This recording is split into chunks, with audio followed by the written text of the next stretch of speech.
ये कहानी है एक ऐसे राजमहल की जो कि कई ऊंचे पहाड़ पर स्थित था और वह एकदम अकेला था।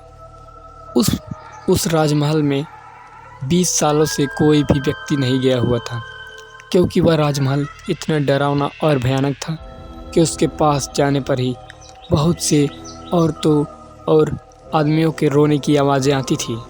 लोग उसी से डर जाते थे। तो आज करीब 11:30 बजे मैं और मेरे दोस्त उस राजमहल के बारे में पता करने के लिए जाने वाले हैं कि आखिर यह सच में होता है या नहीं।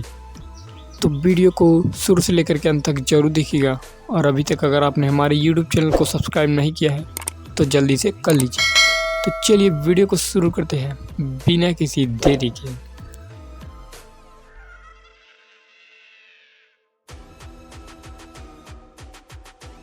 तो आज हम अपने दोस्त के साथ निकलते हैं 11:30 बजे।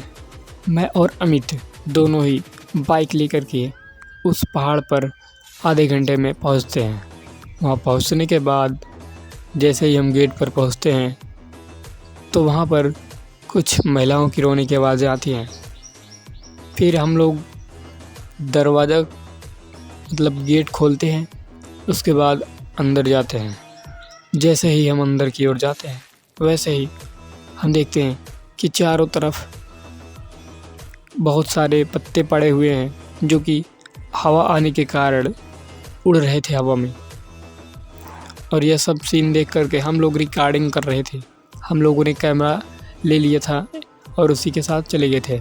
उसके बाद जैसे जैसे हम आगे बढ़ रहे थे वैसे वैसे ही हवा तेज़ हो रही थी। जैसे ही हम राजमहल के दरवाजे पर पहुँचे वैसे ही चमगादड़ों का झुंड हमारे ऊपर आ गया। हम लोग डर गए, लेकिन फिर भी हम लोगों ने उत्साह बनाए रखा। उसके बाद फिर हम अंदर जाने की कोशिश किए। हमने जैसे ही दरवाज़ा खोला, दरवाज़ा अपने आप खुल गया। ये सब हम कैमरे में रिकॉर्ड कर रहे थे। जैसे ही हम अंदर गए वैसे ही हमने लाइट को चालू किया तो देखा अंदर एक भव्य दृश्य था। यानी कि जो राजमहल था वो बहुत ही ज़्यादा खूबसूरत था और देखने में अच्छा था। कहा जाता है कि यह जो राजमहल है वह राणा प्रताप सिंह का हुआ करता था, जो कि एक समय में राजा हुआ करते थे और अपनी प्रजा पर राज करते थे। और वह जो है बहुत ही दुष्ट राजा थे। लोगों का कर जो है बढ़ा देते थे और उनको मारते पीटते थे। तो कुछ ऐसी ही घटना थी जिसके कारण उनकी आत्माएं आज भी इस हवेली में भटकती रहती हैं और उनके परिवार वालों की। कुछ देर बाद हम लोगों ने रिकॉर्डिंग शुरू किया था तो हमने देखा कि लाइट अपने आप चालू बंद होने लगी। हम लोग डर रहे थे, लेकिन फिर भी हम लोगों ने अपने उत्साह के साथ वहाँ पर वीडियो बनाते रहे। धीरे धीरे करके हम लोग सीढ़ियों पर चढ़ते गए। जैसे हम लोग सीढ़ियों पर चढ़े वैसे ही अमित का पैर फिसल गया, वह नीचे गिर गया। फिर मैं उसे गया और उसको उठा करके ऊपर लाया। ऊपर लाने के बाद हम लोग साथ में गए ऊपर पहुंचने के बाद हमने राणा प्रताप सिंह का फ़ोटो देखा, वहाँ पर लगा हुआ था सामने। फ़ोटो देखने के बाद हम लोगों ने दरवाजे की तरफ चले। उसके बाद जैसे ही हम लोग ऊपर पहुँचे वैसे ही किसी महिला के रोने की आवाज़ें आने लगी। उसको सुन करके हमें थोड़ा सा डर लगा, लेकिन जब हम पास पहुँचे तो देखा वहाँ की आवाज़ ही बंद हो चुकी थी।